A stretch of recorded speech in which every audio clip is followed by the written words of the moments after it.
Let's kick things off with the ingredients. You'll need a cup of all-purpose flour, 2 tablespoons of granulated sugar, a teaspoon of baking powder, and half a teaspoon of salt. For the wet ingredients, we're looking at 1 egg, half a cup of Coca-Cola, and a teaspoon of vanilla extract. And don't forget the oil for frying, Coca-Cola syrup for drizzling, and cinnamon sugar for dusting. If you're feeling indulgent, a scoop of vanilla ice cream makes a delightful topping. First off, make your batter.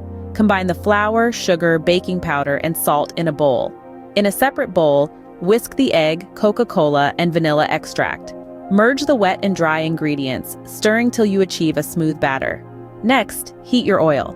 Whether you're using a deep fryer or a large pot, aim for a temperature of 375 degrees. Spoon your batter into the hot oil, a tablespoon at a time. The batter will puff up and turn a gorgeous golden brown in about 3 to 4 minutes.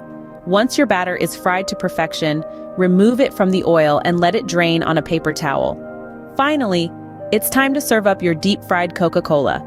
Drizzle some Coca-Cola syrup over your fried dough, sprinkle with cinnamon sugar, and if you're feeling adventurous, top it off with a scoop of vanilla ice cream. Please let me know in the comments below how this recipe turned out for you. As always, the recipe is in the description.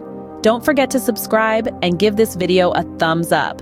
Help Magnolia Moon reach 1,000 subscribers.